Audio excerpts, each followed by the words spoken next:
Okay.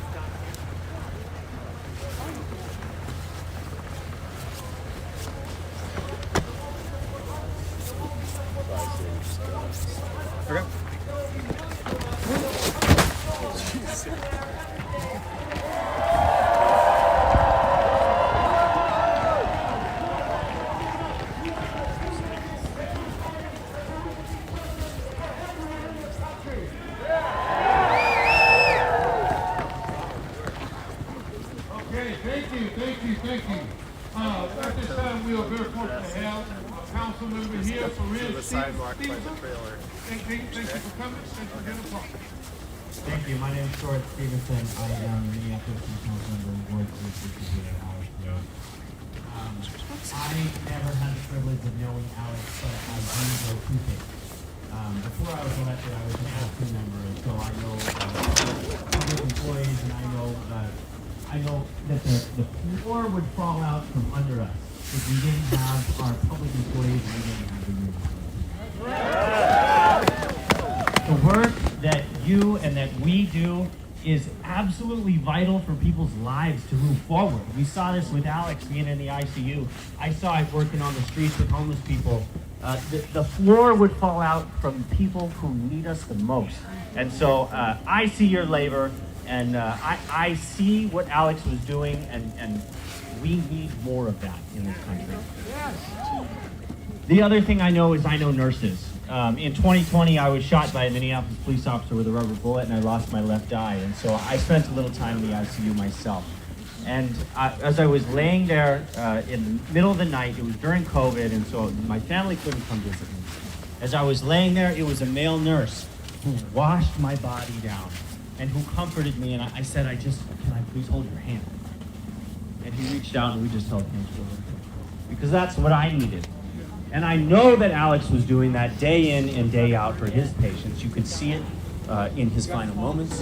You can see it in a sort of video that has been made public so far. This is the kind of love, this is the kind of care that he was giving to our veterans. And it feels like we simply cannot go on without him. It does feel that way. And in a certain way, we did lose. We lost something just so precious. And so the tapestry that Alex was a part of, it is torn.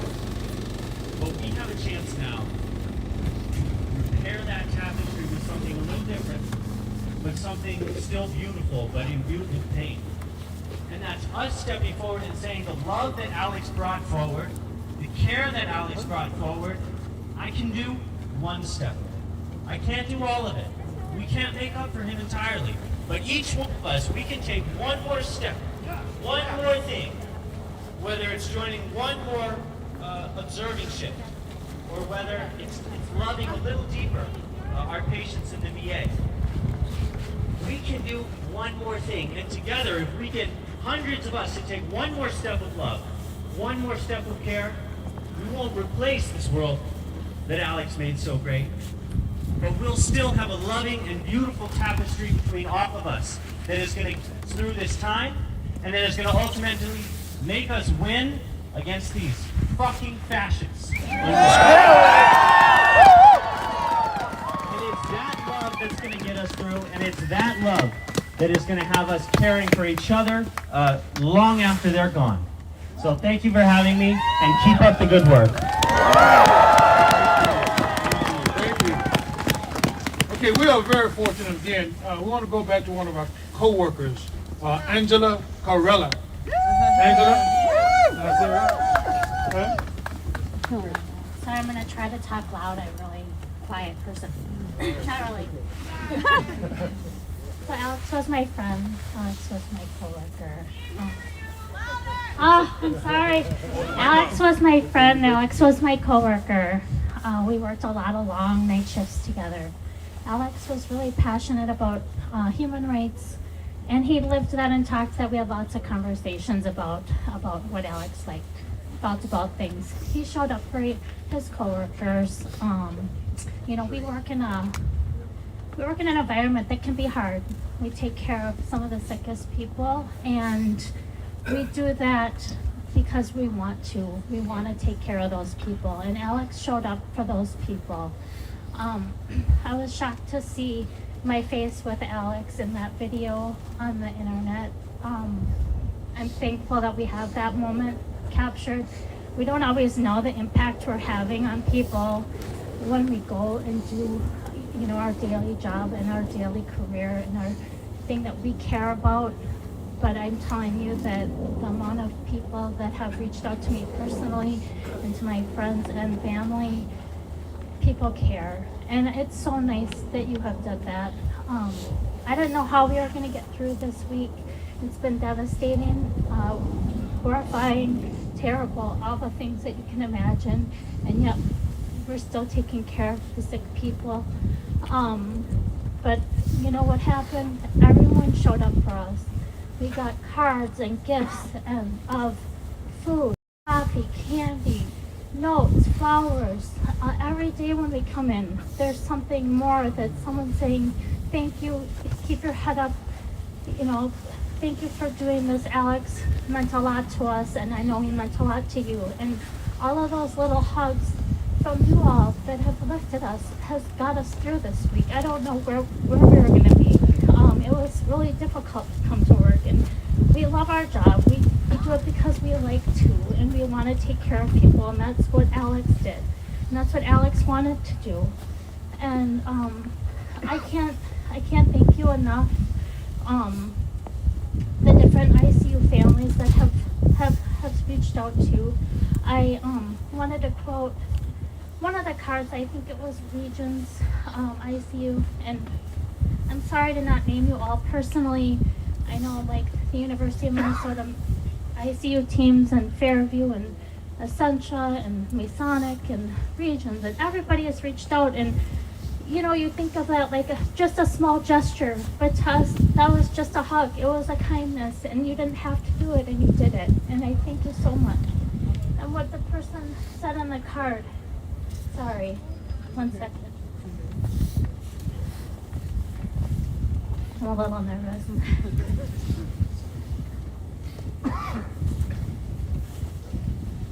The person wrote, and they didn't leave their name, so thank you to who wrote this to us. The bonds we form in healthcare are unique and irreplaceable. We see the worst of the worst together. We support our patients and each other through some of the most challenging times. So when something tragic happens to one of us, we all feel it. This is how we make it through together. And that's the truth. The truth is, with you guys here, keeping Alex's voice, his cares, he lived to help others, and that's what he did. And we were so fortunate to know him and have him as a friend and care for him intimately on a daily basis. We relied on him, and he relied on us, and that's our family. And we're broken without him, and we miss him. And I just thank you all. We love you! We have another co-worker here, Josh Green, who is the sergeant at arms for the local union here. Give Josh a hand as he comes. All right, Josh.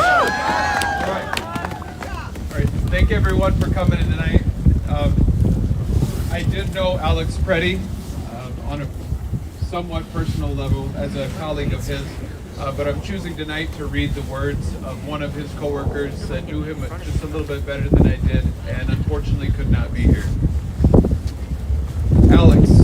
I knew Alex only through our lengthy conversations at work over the last few years. We did not spend time together outside of these walls, both being introverted and proud of the space we created between work and home. But we did dream together about our ideal world in the wee hours of the night or our task-filled nature of the day shift. Alex was curious about everything, curious about what blend of coffee I had, curious about language, curious about the environmental impact of AI, curious about the best hikes in and out of town, curious about the bikes of Amsterdam and learning that the Twin Cities are considered North America's Little Amsterdam because they're completely connected by bike paths. Curious about all the intricate workings of the heart and how it heals on both objective and subjective levels. Curious about the long-term side effects of caffeine on the central nervous system, which would immediately send us two diving into PubMed to prove to one another that we could justify our obscene consumption of black coffee. Curious about how long it took to get non-canteen sushi for lunch. Curious why so many of us complained about not having time to sit because he insisted on his workers' rights for himself. He'd say, "I got this, just go take a break." Alex and I both worked in cancer research, though in very different capacities. We were both musicians. We discussed the impact of music on activating the parasympathetic nervous system in clinical trials for late-stage cancer. Alex may not have been a millennial, but he certainly had some Gen X DNA. He was an informed and socially conscious idealist, but colored with a touch of Gen X's staunch persistence, realism, self-reliance, and work-life balance.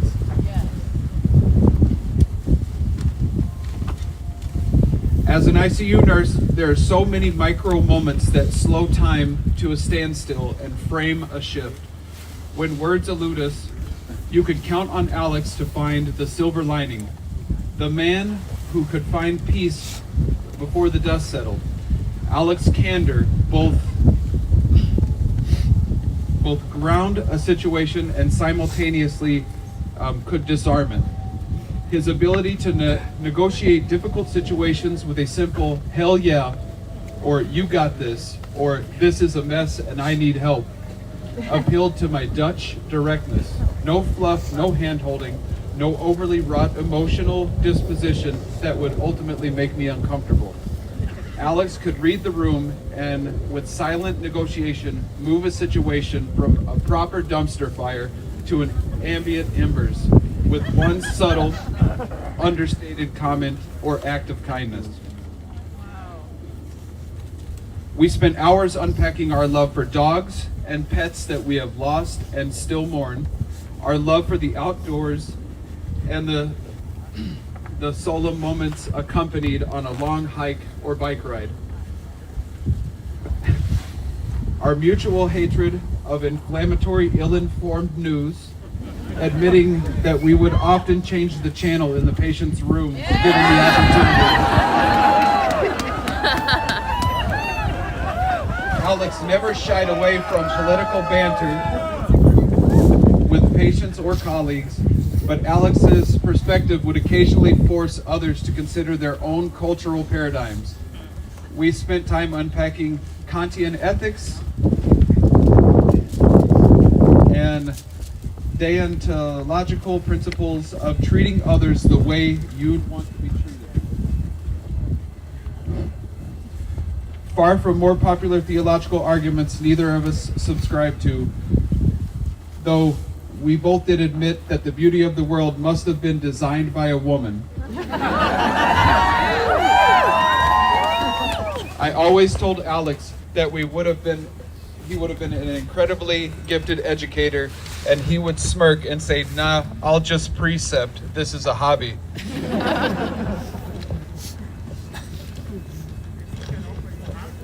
Alex didn't research the unknown to be smarter than those around him, or to change people's minds or hearts. His intellectual curiosity was an intrinsic part of who he was, anchored in his DNA. Alex spent time researching and learning about where to find the world's most beautiful autumn foliage, tumor plasticity, and the environmental impact of cancerous cells, both holding equal importance in his world.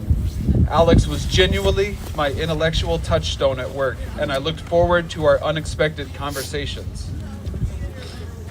And this was the poetry of Pretti, an unassuming intellectual and inevitably flawed man, an unwavering advocate of justice and equity, and unimaginably generous and dedicated neighbor and colleague to those in his presence. He was the consummate example of strength and truth in solidarity, a sentiment that was never false for him. The last conversation I had with Alex was on a night shift, him sitting in his signature black scrubs with his feet up on the candy drawer. We discussed dogs, being an aunt or uncle, and where we'd have the most modest home if we had won the Powerball. Alex had found a dog on Pet Finder. He just wasn't quite ready to adopt or rescue again after losing Jewel, his dog, but found that looking helped his heart heal more each time, each day. We talked about our top 5 places that we would like to live, and they were all centered around the proximity to his family and to outdoor adventures. We discussed our love for being an aunt and uncle. Alex wasn't flashy, and he didn't subscribe to capitalist ideology. He was grounded in his love of community and justice. I will miss Alex. I will miss him popping into the 5 in 5 meeting just a little too late to go unnoticed. I will miss his witticism and his signature phrases. I will miss his colorful skill in redirecting a confused patient. I will miss seeing him unpack the inner workings of bedside nursing to new students making their way through clinical rotations. I will miss his uncanny ability to qualify the feeling of flipping back and forth between days and nights, something only a handful of us still do. I will miss him humble bragging about his great vasculature as I have to pull out an ultrasound to place an IV in a patient. But I will mostly miss his legacy of earnestness and advocacy on all levels for his patients, his beliefs, his neighbors, his family, Mother Nature, science, music, and all contributing factors that make the world a more just and more beautiful place to live in. Thank you for being a hero, the hero you were, and continue to be for the people around the world. We didn't think we'd ever lose you that day, but your legacy of resistance in community is not lost on us. You've inspired and motivated the entire world with your final words. Are you okay? We are not okay. Thank you for remembering us. It's our job to mobilize and make things okay. We will resist and rise in power in honor of your legacy you leave behind. I hope you find a peaceful rest and a healed heart. Goodbye, my dear friend, Kelly.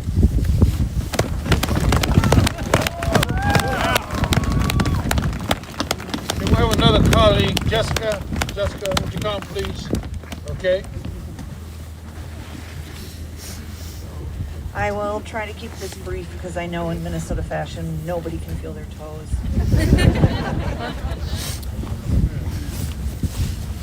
So hello, my name is Jessica Hauser. I hold the distinct honor of being Alex's final nursing student. I would love to stand here and tell everyone Alex and I had an immediate, unique bond. Maybe we did, but my gut is just telling me he just had a way of making everyone feel lucky enough to make them feel special and be his friend. Alex taught me that nursing is more than the skills and knowledge we carry into a room. It is the presence we bring with us once we enter it. He told me the ICU is a no panic zone. Panic is rarely helpful, especially in medicine. He said, it's sometimes, if something feels overwhelming, just pause, breathe, calm yourself. You will find that clarity waits just beyond that first rush of fear. Give yourself the space to respond instead of react. He told me nurses bring steadiness in moments of fear and uncertainty.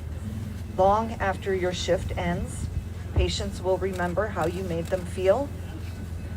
We saw his presence shine in his final moments, helping a woman from the ground, his arm around another.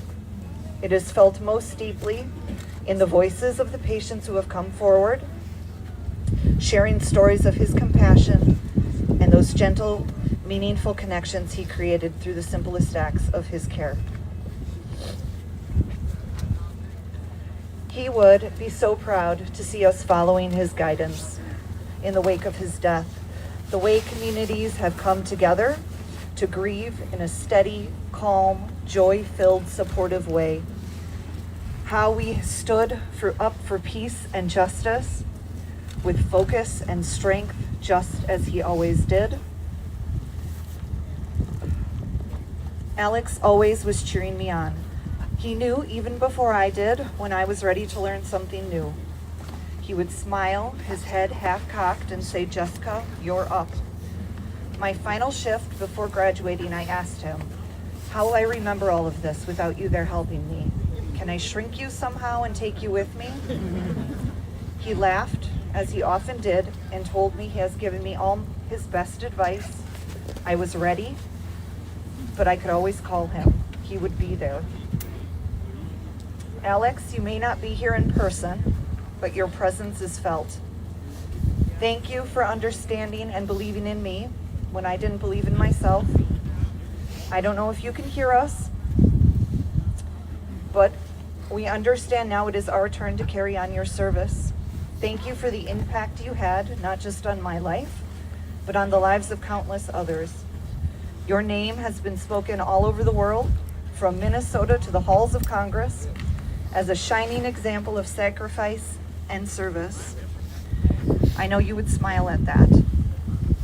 Others have learned with those of us who knew you already knew. You were a good friend, a good neighbor, and a good nurse. Your light will be our beacon as we continue your tour of justice and healing. Thank you.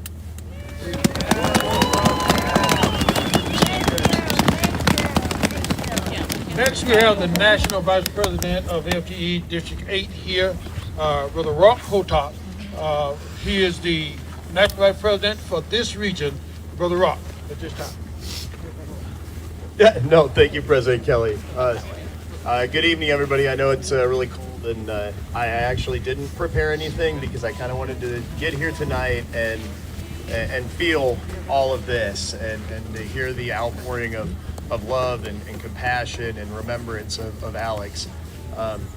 I didn't get the pleasure to know him like so many of these wonderful people did, and I'm kind of jealous of you all for being able to know this guy. But yeah, so this is, I'm a proud Minnesotan.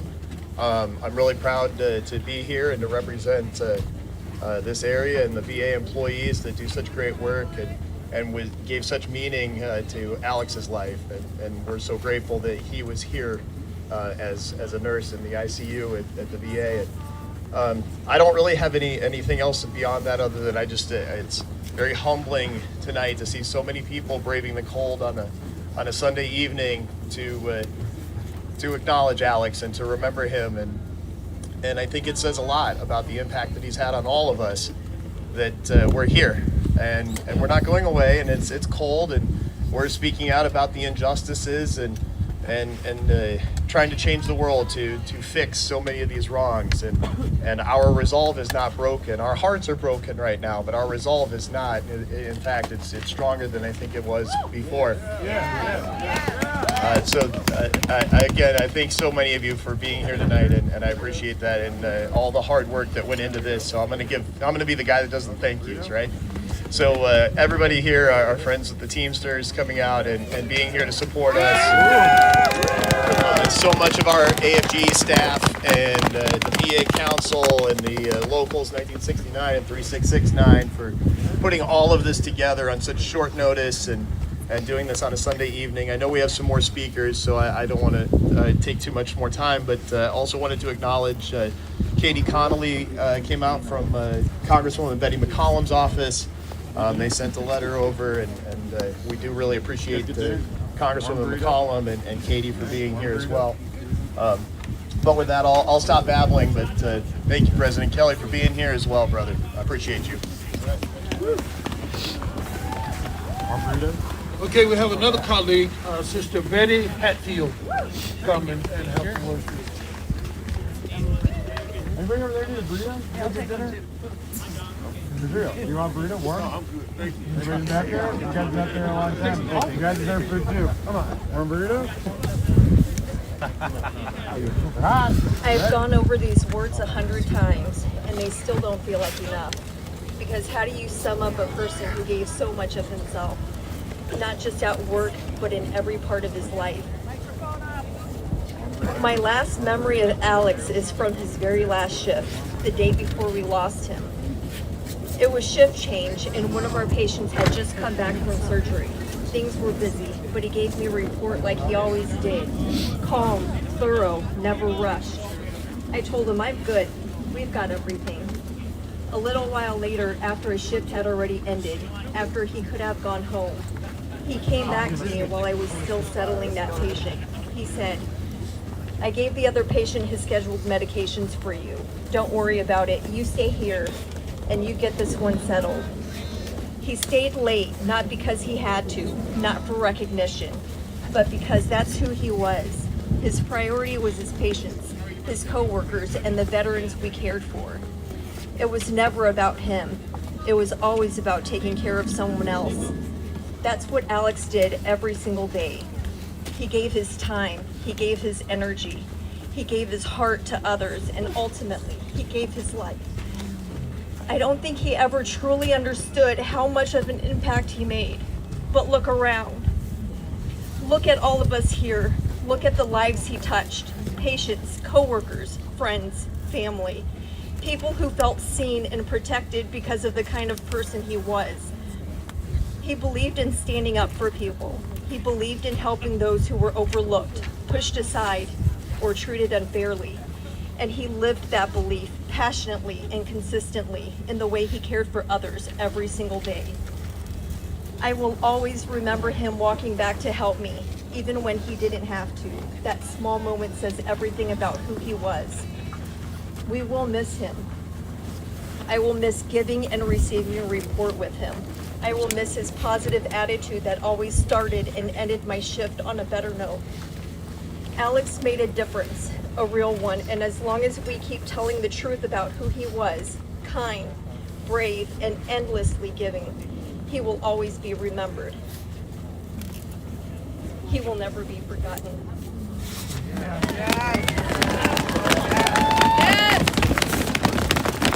Okay, we have with us from the AFL-CIO, Bethany Winkles. Okay, Bethany, thank you for being with us tonight, okay? Thank you so much, President Kelly. Good evening, everybody. My name is Bethany Winkles. I am the Secretary-Treasurer of the Minnesota AFL-CIO, our state's labor federation of more than 1,000 local unions who represent over 300,000 working people across our state. This evening, President Burnham is unable to join us, but I wanted to start with some words that she shared at a vigil we held last week. We are gathered here first and foremost to remember our union brother, Alex Jeffrey Pretti, a member of Local 3669 of the American Federation of Government Employees. While I didn't know Alex from everything we've learned about him, I wish I had known him. Everyone who spoke of him spoke of a man who cared deeply about his nation, his state, his community, the people he mentored, and the veterans he served every day as an ICU nurse at the Minneapolis VA hospital. It was that deep care for his fellow Minnesotans that brought him to Nicollet Avenue on Saturday morning. Losing Alex diminishes us as a nation, a state, and a labor movement. The worst part of all of this is that he didn't have to die. He died because Minnesota is under siege. We're under siege by a poorly trained armed force in our neighborhoods whose leaders encouraged the kind of behavior that cost both Alex and Renee Good their lives. This evening we will mourn for Alex, and we have been able to hear directly from his AFGE union family to learn more about the person that he was. But we will also do what we hope Alex would have wanted us to do, by taking our grief and translating it into action. And with that, I want to lift up 3 things that I think are important for us as we commit not just to justice for today, but into the future, and for the protection of our constitutional democracy and the rights that we are all fighting for and Alex died for. First of all, ICE out now. The harm, the violence, the pain, the cruelty needs to stop. None of this could have been prevented by any cooperation. The only thing that could have prevented the violence is if the perpetrators had put down their weapons, put down their arms, stopped breaking windows, stopped terrorizing families, and the people that are to blame for that violence are exactly who we know they are. That is why, in addition to getting ICE out immediately, we have to ensure that they don't take this horror show into any other jurisdiction or any other community. We will not allow for Minnesota to be the proving ground for these horrific tactics to be taken across our nation. They invaded a winter people in winter, and we will not surrender. We need to make sure that in this window of time, when we have the federal government paying attention and Republicans finally starting to acknowledge the truth of the cruelty and harm that this administration has wrought, that they are unable to move forward any more propaganda that allows status quo and practices as usual. We need to, as Tina Smith said in her op-ed in the New York Times, tear ICE down to the studs. We are done with having a cruel, unaccountable administration use this secret police to enforce immigration laws that in and of themselves need deep reform. Finally, and most importantly tonight, as we talk about Alex and remember him, we need to fight for justice. We need to fight to rebuild. We need to fight for truth and reconciliation so that the people who died here, the people who were harmed here, cannot be turned into one more piece of the propaganda wheel that said that January 6th was a peaceful protest. We know the truth, and we need to make sure that there is only one truth in this country about what happened here in Minneapolis, here in Minnesota, and that we are not going to allow for our brother Alex to be dragged through the mud by Noam, Miller, or anyone else who dares to put his name in their dirty mouths. We are here together now. We need to commit to staying together as we fight for all of those lanes. This country does not have a history of acknowledging its harm. We know that what was done to the treaties of the Native Americans, what was done to enslaved Africans, what was done to Native school children in schoolrooms and boarding schools, none of this has been fully accounted for. We need to look at Canada. We need to look at Germany. We need to make space for the idea that victims cannot be re-victimized by being doubted about the horrors that they were put through by our government. So commit with me tonight to stand up with Alex, for all of us, and ensure that we are fighting for the country that we deserve. Thank you. All right. Okay.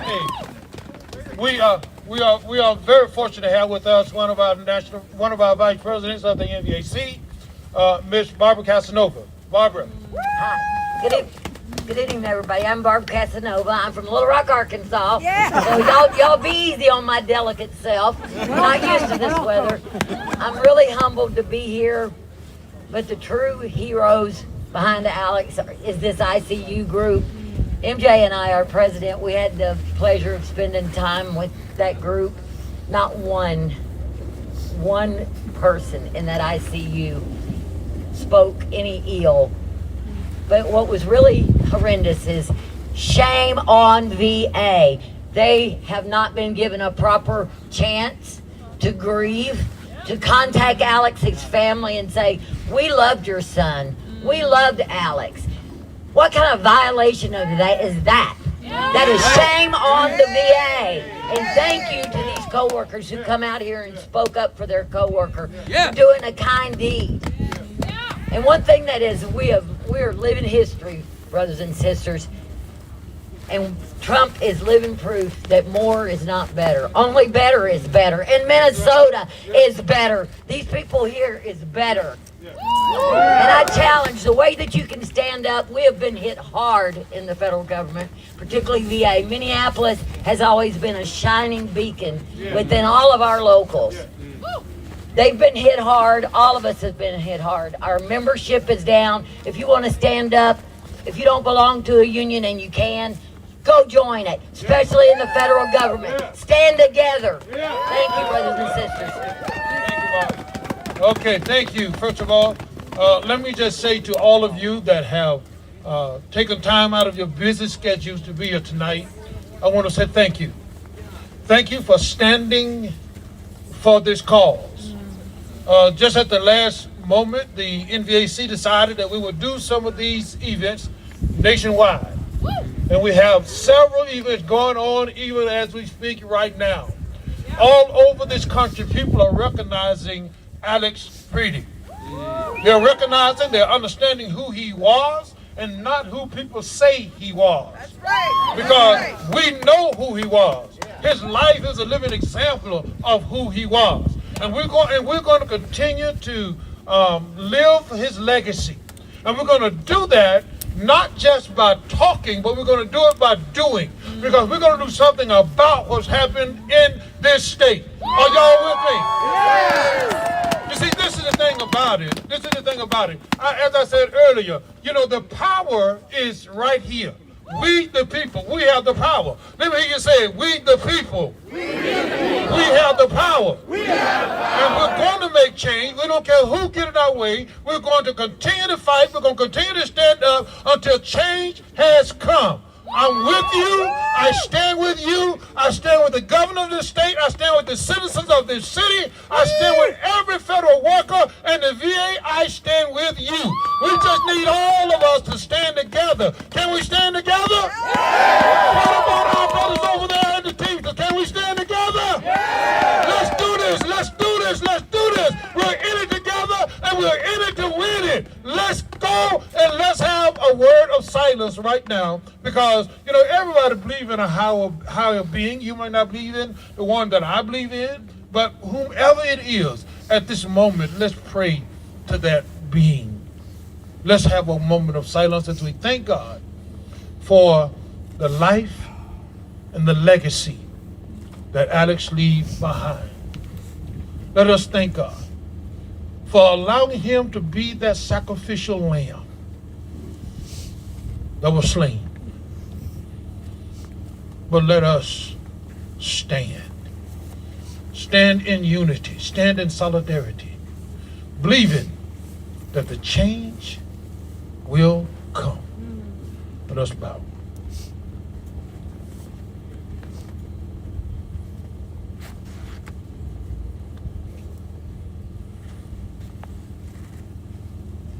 Thank you and good night. I love you all. I love you. I love you. Thank you.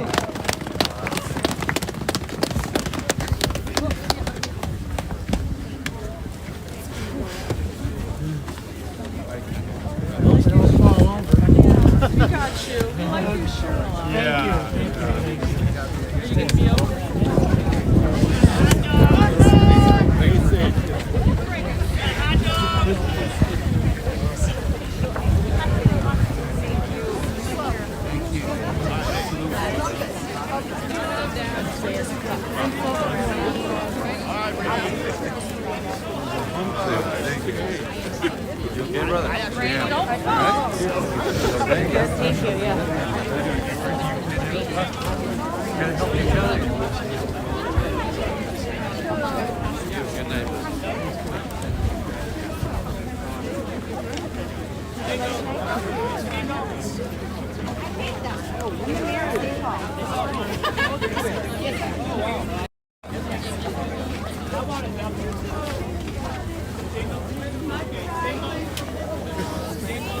Does anybody want it? No.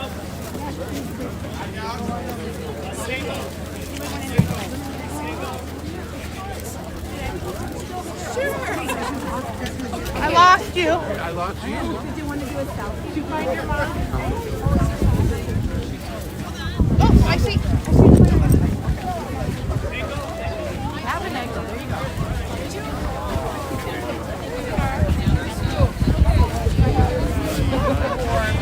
Good to see you. All right.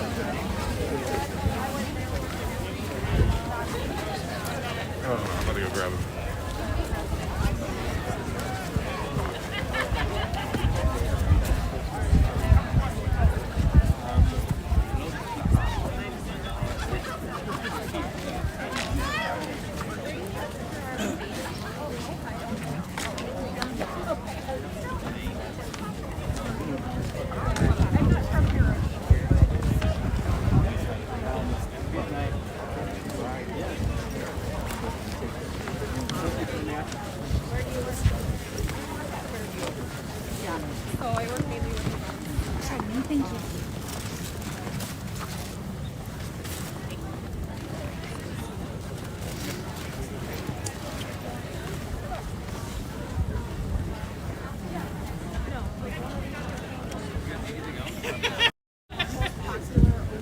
And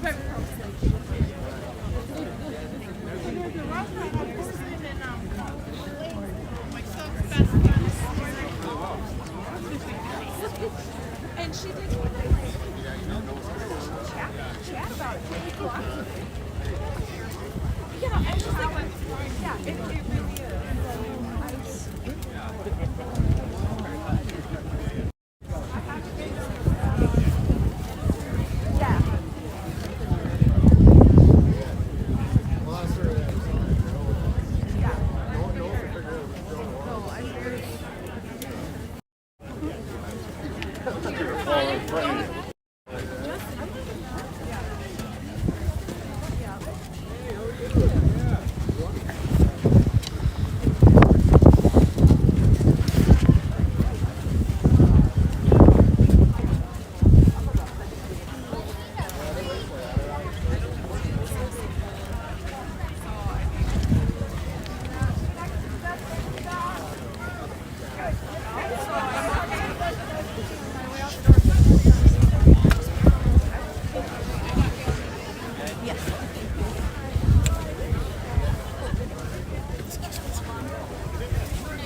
No.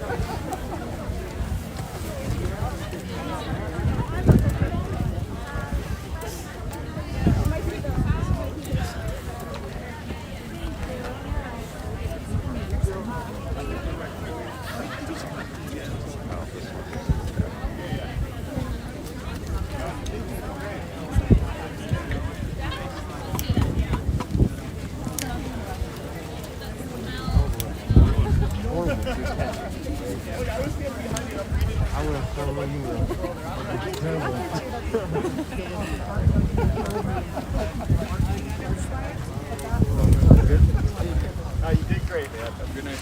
You too.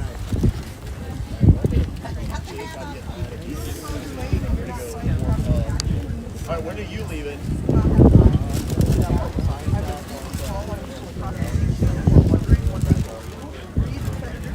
Yeah. So it's like what, 2.5 hours for you? What time's your flight tomorrow?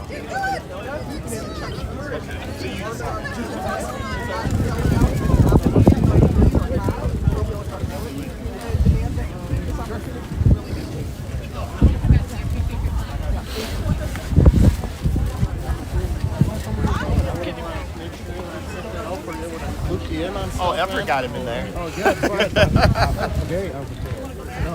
No, I saw you and I was like, oh. I would have had you on the text chain, man. Yeah, so here's the thing. Since you're actually good at this stuff, thank you. You're actually good at this, preparing a speech and giving remarks.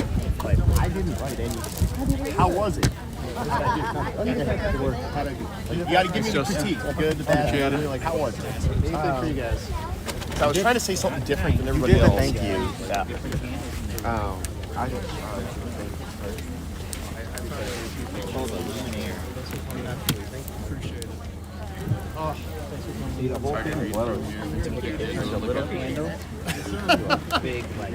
Get him home, John. Get him warm.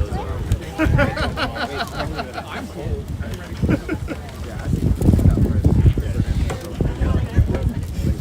Well, Justin reminded me of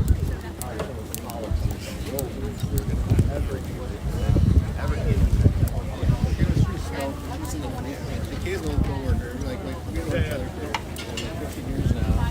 She's sitting there shivering, and I'm like, she's like, I just got home.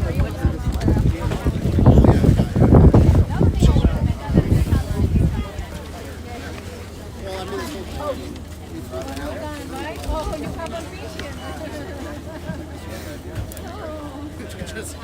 I got you. Let's go this one. Wait, where's Mama?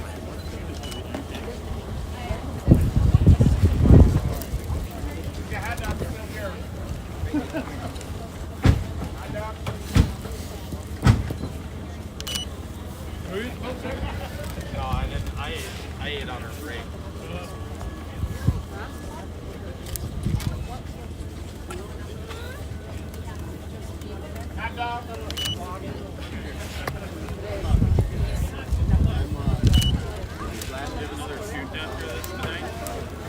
No, maybe it's 15. Bus to Oh, that works. Till 9. 15. Yeah, yeah. If that's the case, I'm gonna go warm up. Yeah, so.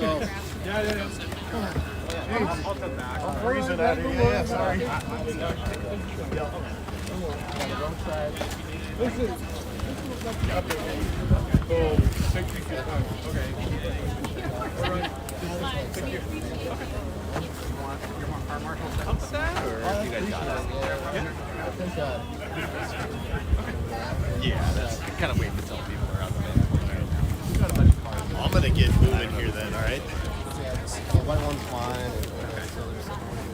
A couple down here. I'm gonna move now too, so. All right, brother. Hey, appreciate you, man, as always. Couple days. Yep, you got it. Right.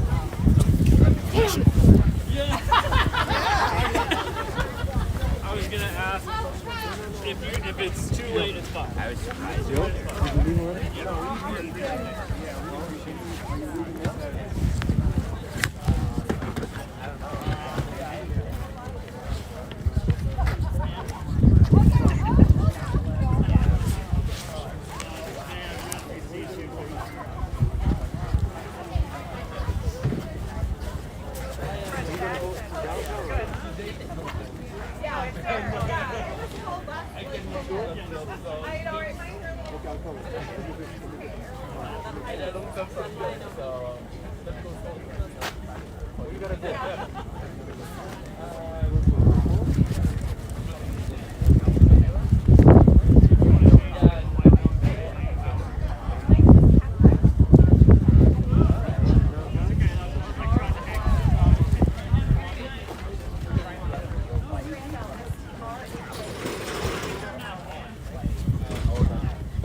Are we ready to forward? The barriers thing. I'm telling people. Yeah, if you want anyone from that side up with their I'm just gonna go tell these people I think we have enough. You do, yeah. Just go do it. I hope not.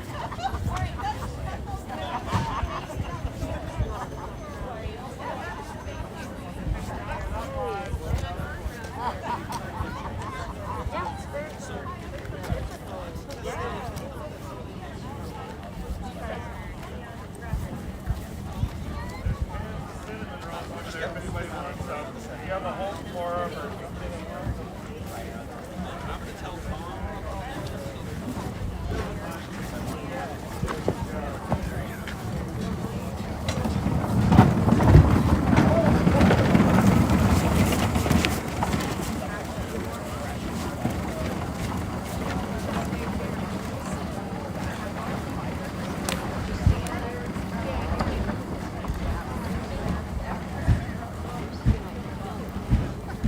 Just keep it here for now. We'll come find you.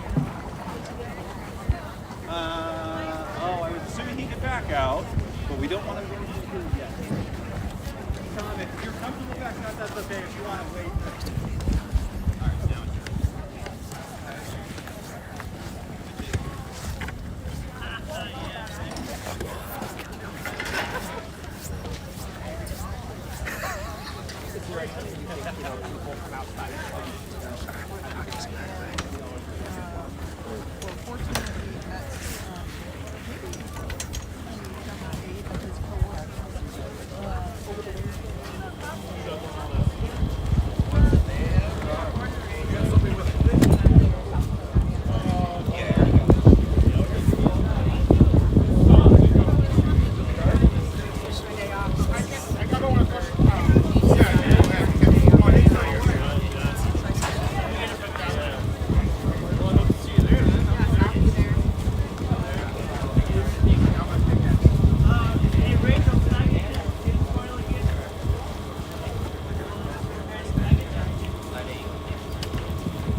Hey, there he is.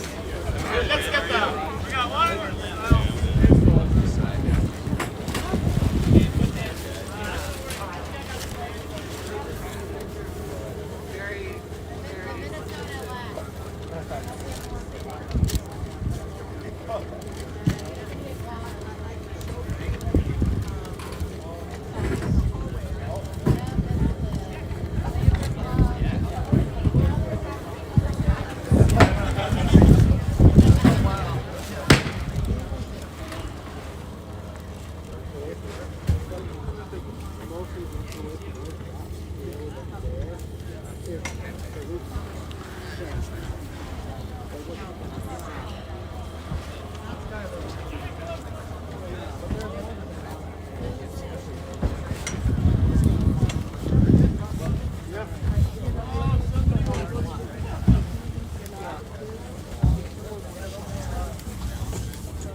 what's going on now? Who are you? No, who are you now is the question, right? Exactly. So,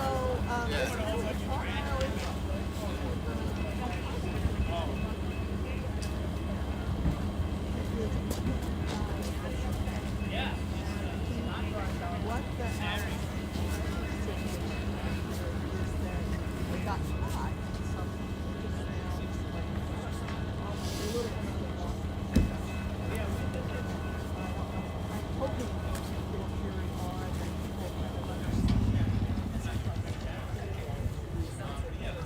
It's a constitutional kind of thing where we are is still like and we're like, okay, but you know,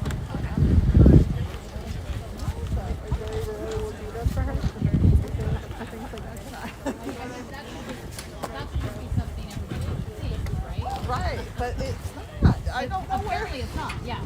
Right. It's not. So, it's really, I kind of step back a little bit from it to kind of make it full circle because Well, this is, you get to the halfway point, you start to slip. Flip skinny rim. Really, that's what it is. A common good and about humanity. And maybe the first step is to define, like, what are the common values on this are. But my gosh, this is just to think that we're only 25% into this situation. Yeah. It's scary. I don't know if we're gonna make it this whole year. Yeah. I gotta say it. MJ, thank you so much. Yeah, thank you. I hope your feet warm up. I know, right? My toes. Right. Thank you, Tina. Now, what is your verdict? What is your verdict? Status of the news, Dr. Network. Okay. Yep, all And right. it's $5 a month. Yep. Okay. Yeah. Thank you. All right.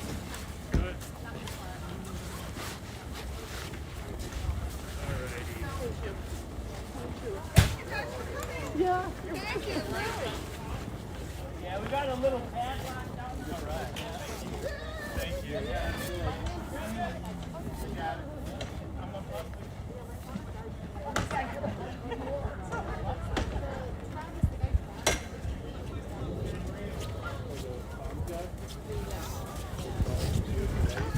All right. So much to the light. Yeah. Can you put this back in the... Can you put this back in the pocket?